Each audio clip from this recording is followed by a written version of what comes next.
Tere tulemast, kallid Aada ja Eve sellesse saatesse. No te olete mõlemad nii kohutavalt ehmunud nägudega, nagu oleksite 5 minutit tagasi kaotanud süütuse. No ma ei tea, jumala eest. No sinuga kaotad iga kord süütuse. Aada, no me siin monteerime ööd ja päevad kokku neid greatest hitse. Mul on muuseas kahju veel, et tead jäi sinu esituses välja see keskpäevasest praamist. See koht, kus see koht kõigepealt, kus sa nende kotiga klobid seal, eks ole, kui Volga üle ääre visatakse neid mehi seal. Ja siis, kuidas sa Eino Tambergiga istud ja ütled, perses on sul traumad. Ma tean, see on su lemmikkoht. No ma pean ütlema, kallis Eve, sa ilmselt ei pane vist pahaks, et Aada vähemalt selle valiku põhjal tundus küll tunduvalt erootilisem kui sina. No mis teha? Öelge mulle, kallid Aada ja Eve, kui tihti te tegelikult niimoodi kokku saate, et istute ühel diivanil, meenutate vanu aegu, joote šampanjat ja mõtlete sellele, kuidas kõik üks kunagi oli ja kuidas kõik oleks võinud olla? No mitte sagedi. Me räägime telefonidel rohkem. Eve? Jah, ikka läheb mitu kuud enne, kui me kokku saame. Kui me meenutame vanu aegu, kas teil on ka, te olite ju mõlemad oivalised blondid, tähendab valmis suureks karjääriks. Sa räägid mineviku vormis. No ma räägin siis, kui te aktiivselt... Kas me praegu ei ole blondid? No Eve. Kinematograafias tegutsesite. Kas teil oli ka omavahel mingisugune rivaliteet või oli teil mida jagada või oli teil mingi vaen või oli teil omavahel intriigid? Oli midagi sellist? Minu mõelest küll. Sellest on igal pool kirjutatud ja küsitud, aga niisugust asja küll ei ole olnud. No ma pean ütlema, et vaadates teid siin kahekesi diivanil, ei usu ma, et te ka kokku oleksite pooltki nii vanad, kui on kinematograafia. Mis sai teatavasti 100-aastaseks eile, eks ole. Meenutate te tihti neid aegu, mil te aktiivselt osalesite filmis, mil te olite, no ma ütleksin, Eesti oludes ja ilmselt mitte ainult naise ilu ideaali lähedased ja mil te olite erootika sümbolid. Praegu seda kõike vaadates ja teades nii-öelda meie tegelikkust, muidugi tundub see kõik lapse mänguna. Aga omal ajal nõudis see ilmselt ka teilt küllalt palju, et ütleme sellistes stseenides üldse osaleda. Jaa. Minult küll isiklikult. No mida ta sult nõudis? Räägi. No nõudis, ma olin nii selle vastu ja see hakkas mulle, ma ei oska sulle et see hakkas mulle nii vastu, et ma täitsa vaidlesin režissööridega, et võtke tuplant ja tehke seda annab ju teha. See muidugi annab. Sa olid niivõrd kohutavalt vooruslik, jah? Jah, aga seda on praegu raske uskuda. Oota, ma vist mäletan valesti, kui ühes intervjuus sa nagu ütlesid, et sa süütuse kaotasid 26 aastaselt. Seda ma ütlesin sulle muuseas. No ja, ei, seda sa ütlesid saates. See oli vale või ma kuulsin valesti? Ei, see oli jumala tõsi. Aada, mida sa elus praegu, kui sa sellele tagant järele mõtled, teeksid teisiti? On sul mingisugused valikud, mida sa oleksid teinud teisiti? Vaevalt küll, sellepärast, et sellisel juhul mul peaks olema sama mõistus, kuigi teda praegugi ei ole eriti palju, aga natuke vast ikka rohkem kui siis selle ajal, eks ole. Ja samad läbi elamused, siis ma võib-olla teeks palju asju teisiti. Aga kui lihtsalt saaks niimoodi tagasi kerida, siis ma teeks ju kõik samamoodi, sest see kuulub minu iseloomu juurde. Nii. Eve, oled sina seda tüüpi, kes istub õhtut ja kodus ja kogu aeg kaevab ja mõtleb sellele, mis kõik oleks veel võinud olla, kuigi sinu elu on olnud ju tegelikult küll üsna hiilgav? Ei, ma ei ole üldse selline tüüp, kes niimoodi istub ja orgitseb ja kaevab ja mõtleb, mis oleks võinud olla. Ma olen elanud ja ma olen õnnelik, et ma olen elanud. Ma olen unustanud, mitu seda operatsiooni sa oled teinud plastilises kirurgias. Meil on sellest kunagi juttu olnud. Krimmi toas minust rääkisime ja ma ütlesin, kas ta jälle alustab nendest oppidest. Ma tahan lõpuks tõde teada. Tead, ma räägin sulle toreda loo. No. Ma olin hiljuti haiglas ja minu... Operatsioonil? Ei, tähendab, ma ei olnud operatsioonil, aga minu naistohter. Tema oli puhkusel, mul tuli olla üks 5 päeva haiglas.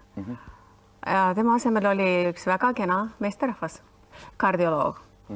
No mul oli südamega väikesed häired ja kuulab mind ja katsub ja niimoodi ja ma ütlen, kuulge, ega mul tissid ei valuta, mul valutab süda. Siis läheb ikka siia kõrva taha ja katsub siit, tõstab juuksed üles, vaatab sealt ja siis ütleb, et ei ole jah. Ma ütlesin, mida ei ole? No ei ole. ütlesin, teatavad seda, mida te otsite, tõesti ei ole. ta otsis neid. Arme. Ja. Ei, sa oled ennast päris toredasti leidnud praegu. Mis kompanii see on, mis teeb seda sinu erootikasaadet? See on reklaamitelevisioon, jah? Ja. Jätkub see show sul? Ja ta praegu jätkub, jah. Ütle mulle, on sul endale seda huvitav teha, seda saadet?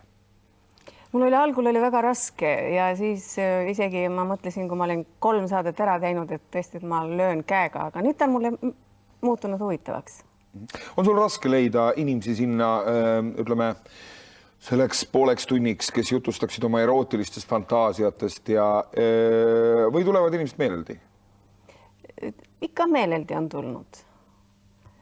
Eino Baskinile ma helistasin 2 korda, esimesena keeldus. Sind ma kutsusin ka, aga sina ka keeldusid. Sa läksid Brasiilias ja siis... Kallis, ma andsin sulle nii palju häid ideid, keda sa minu asemel võiksid kutsuda, sa pole ennast mitte ühtegi realiseerinud. Ei, meie mõtted läksid lahku. Tõsi, jah? Mulle meeldivad seal tohutult need küsimused sul, mida sa küsid seal naisterahvastelt, et millist rolli mehe juures mängib teie jaoks no ma ei tea, käsi, väga suurt rolli. Millist mängib ühesõnaga jalg, väga suurt rolli, keel, suu, silmad ja nii edasi. Ei ole, no nii. No absoluutselt, ma olen mitut saadet näinud, ma alati imetlen ja mul on väga hea meel, et sa oled leidnud ennast televisioonis. Sa töötad ju mitmes kanalis ja mitmes kompaniis. Sulle istub see televisiooni tegelikult niisugune alati hüsteeriline ja neurootiline rütm. Ja istub küll, aga näed, 2 aastat on möödas ja natukene mootor hakkas streikima selle hüsteerilise. Oota, miks sina pole endale välja mõelnud mingisugust show'd? Sa võiksid ju seda suurepäraselt teha.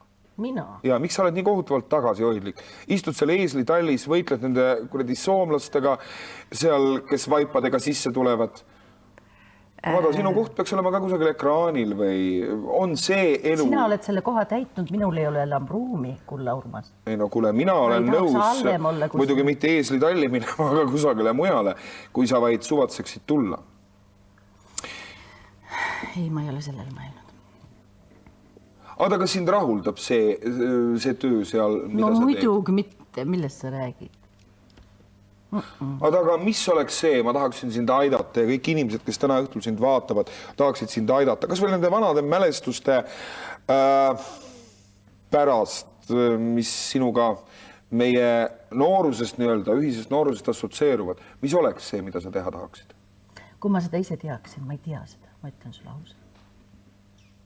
Aada, sa räägid tihti nii tarku asju ja sul on nii tohutult palju mõtteid ja tähelepanekuid ja sa ei tea, mida sa teha tahaksid. Ei. Ma lihtsalt ei näe reaalset võimalust.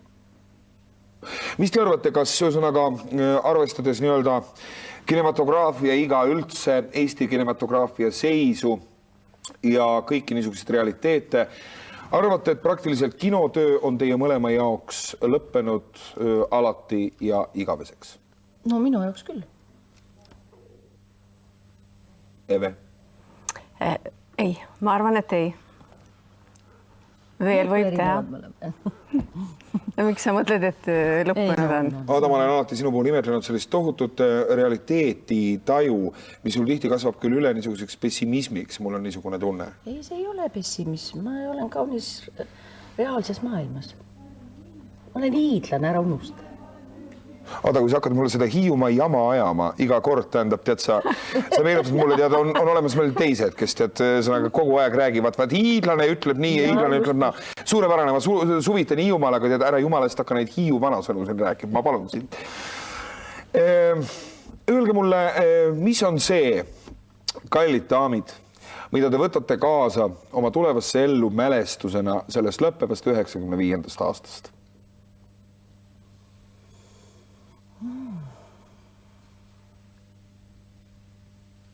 Mul ei ole midagi erilist kaasa. Aga mulle absoluutselt ei meeldi su meeleolu, me pärast räägime sellest. Sa kutsusid valel ajal. Ja küll, ja. Mida sa, Eve, võtad kaasa? Kindlasti meeldiva töö Kanal 2.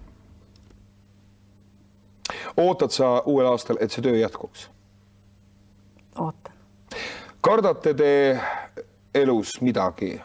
on teil mingisugused naiselikud hirmud, räägitakse, et naised kardavad, ütleme, vananemist veel rohkem kui mehed. On see foobia teile tuttav?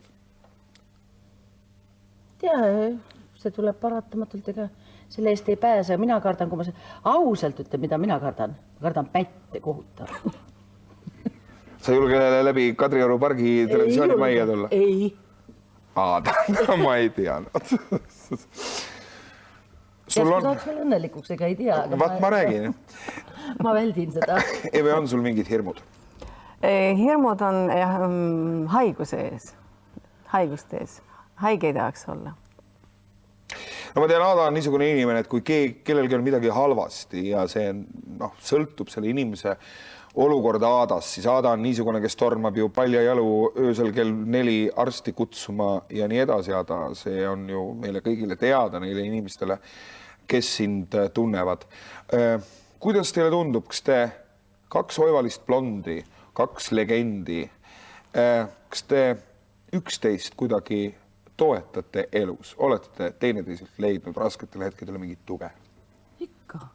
No mina olen Aadalt küll palju leidnud. Kes seda teab, millal minu ajad tulevad? Rasked ajad ei ole veel kätte jõudnud. Nii ma arvan. Jumal tänatud ja annaks Jumal, et nad ei jõuaks kätte veel nii pea, vähemalt algaval aastal mitte. Aitäh teile, ilusad naised. Aitäh teile, 2 legendi. Head vana aasta lõppu ja head uut aastat. Sulle ka. Kõks mu lill. Kõks surma.